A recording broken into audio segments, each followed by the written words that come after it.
ایک عورت کا حضرت علی رضی اللہ تعالیٰ عنہ سے سوال۔ علم کے سمندر شیر خدا حضرت علی رضی اللہ تعالیٰ عنہ نے کیا خوبصورت جواب دے کر اس عورت کی رہنمائی فرمائی۔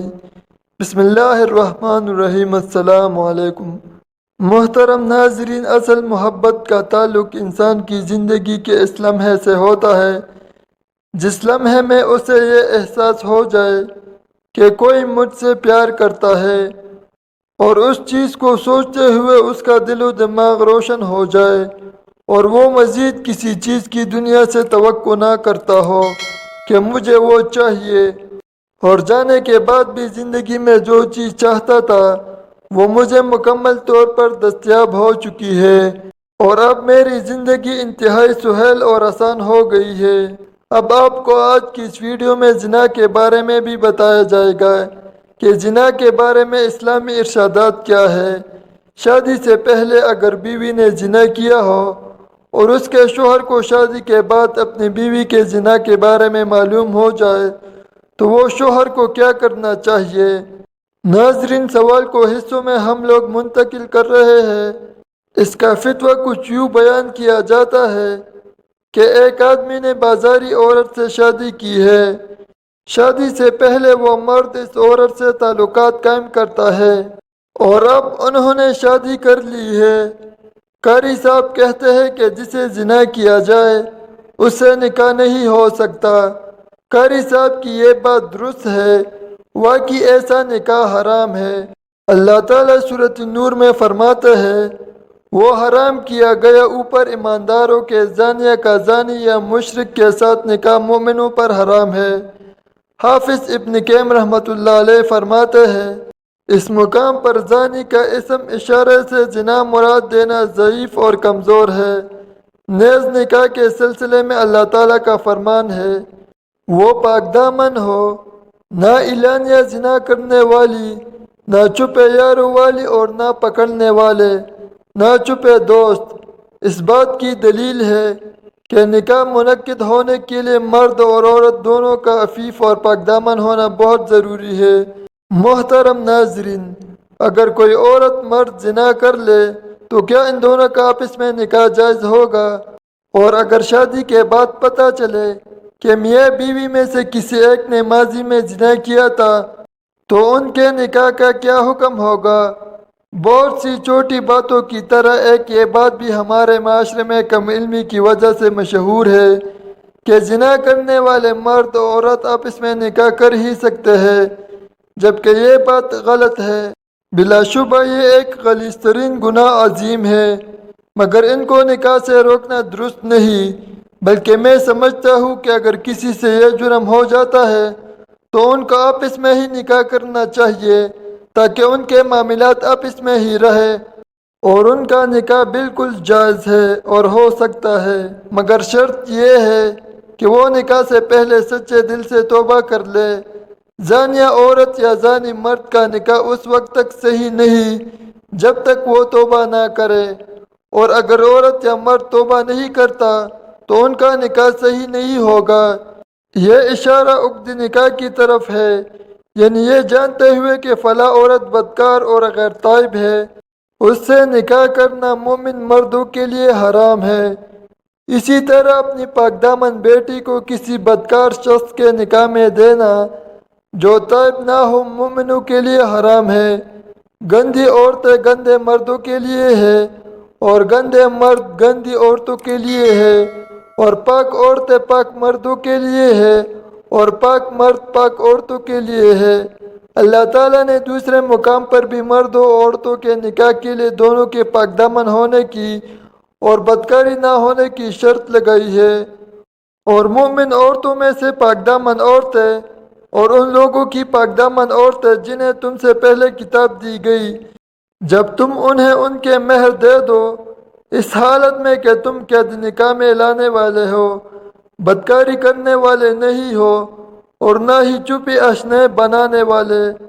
شان نزول میں مروی حدیث رسول اللہ صلی اللہ علیہ وسلم سے بھی ثابت ہوتا ہے کہ بدکار عورت یا بدکار مرد جو تائب نہ ہو نکاح حرام ہے۔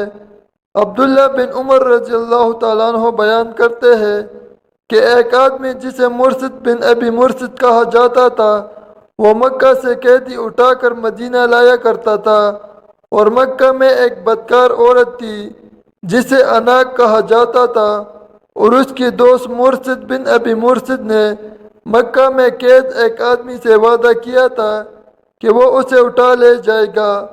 اس کا بیان ہے کہ میں مکہ میں آیا اور میں نے چاندنی رات میں مکہ کی ایک دیوار کے سائے میں تھا کہ اناق آئی، اس نے دیوار کے ساتھ میرے سائے کا حلیہ دیکھا۔ جب وہ میرے پاس پہنچی تو اس نے مجھے پہچان لیا، کہنے لگی مرشد ہو؟ میں نے کہا مرشد ہوں۔ کہنے لگی مرحبا، آؤ ہمارے پاس رات گزارو۔ میں نے کہا اناق، اللہ نے زنا حرام کر دیا ہے۔ اس نے آواز دی خیموں والو، یہ وہ آدمی ہے جو تمہارے آدمی اٹھا لے جاتا ہے۔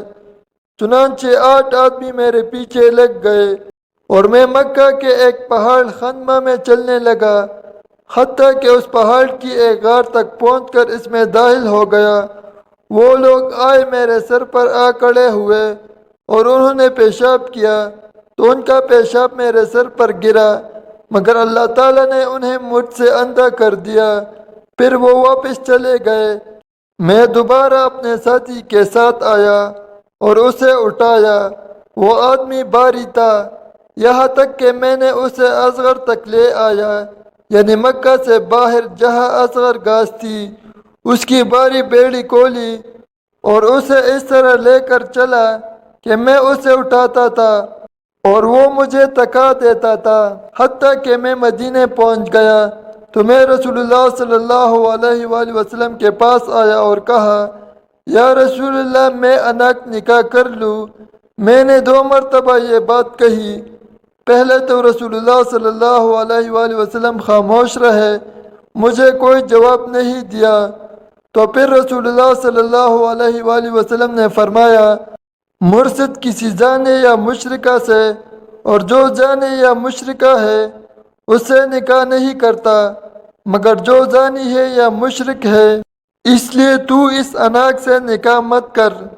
اس حدیث میں دلیل ہے کہ کسی بھی شخص کے لیے ایسی عورت سے نکاح کرنا جائز نہیں جسے زنا کا اظہار ہو چکا ہو، اور یہ مومنوں پر حرام کر دیا گیا ہے۔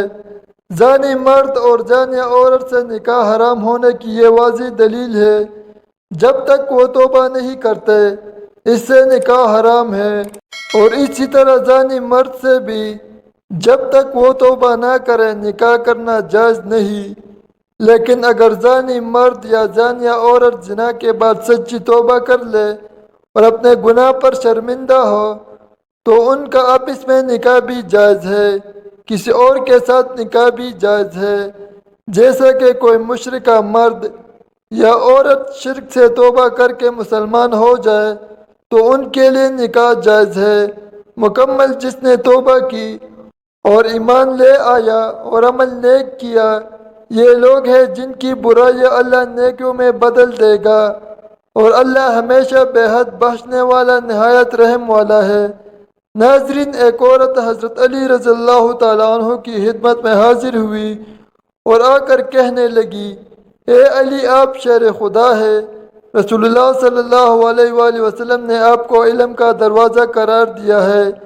میں آج آپ کی خدمت میں ایک سوال لے کر آئی ہوں، آپ مجھے اس کا جواب دیجئے، کیونکہ مجھے اس سوال کا جواب بڑی شدت سے درکار ہے۔ حضرت علی رضی اللہ تعالیٰ عنہ نے فرمایا اے عورت، واقعی مجھے اللہ کے رسول صلی اللہ علیہ وآلہ وسلم نے، میرے تیزاد بھائی نے باقاعدہ یہ بات کہی ہے کہ میں علم کا دروازہ ہوں۔ آپ پوچھئے کیا پوچھنا چاہتی ہو، میں تمہیں اس کا جواب دوں گا تاکہ تمہاری زندگی سہل ہو سکے۔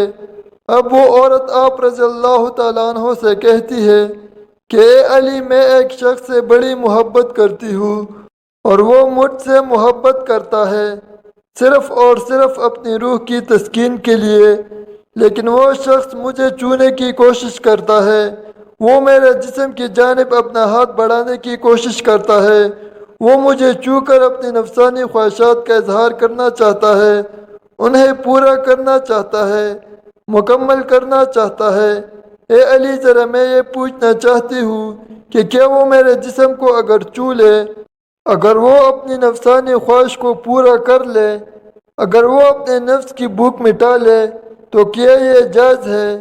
کیا میں اس کے ساتھ اپنے جسم کو شیئر کر سکتی ہوں؟ کیا ہم دونوں آپس میں مباشرت کر سکتے ہیں بغیر شادی کے؟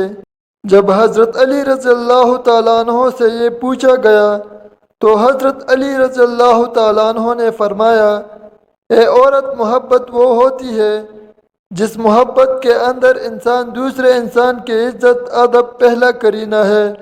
محبت کے کرینوں میں اگر کوئی کسی سے محبت کرتا ہے تو وہ سب سے پہلے اس کی عزت کرتا ہے۔ اگر وہ شخص تمہاری وقتاً عزت کرے تو اس کا مطلب یہ ہے کہ وہ تم سے سچی محبت کرتا ہے، لیکن وہ اگر تمہارے جسم کو چھونا چاہتا ہے اور تم سے اپنی جسمانی اور تمہاری جسمانی خواہشات کو پورا کرنا چاہتا ہے تو اس کا مطلب یہ ہوا کہ یہ خالص مفادات کا رشتہ ہے جس میں محبت کا دور دور تک کوئی نام و نشان موجود نہیں ہے۔ لہٰذا اگر تمہیں یہ لگتا ہے کہ یہ محبت ہے تو تم غلط ہو، یہ محبت نہیں ہے، بلکہ یہ تو سراسر اپنی ہوش کو مٹانے کا ایک طریقہ ہے۔ اللہ تعالی ہم سب کا حامی و ناصر ہو، آمین یا رب العالمین۔ ناظرین، امید کرتے ہیں کہ ویڈیو آپ کو پسند آئی ہوگی۔ اگر ویڈیو پسند آئی ہے تو ویڈیو کو لائک کریں اور مزید ویڈیوز کے لیے ہمارے چینل کو ضرور سبسکرائب کریں۔ شکریہ۔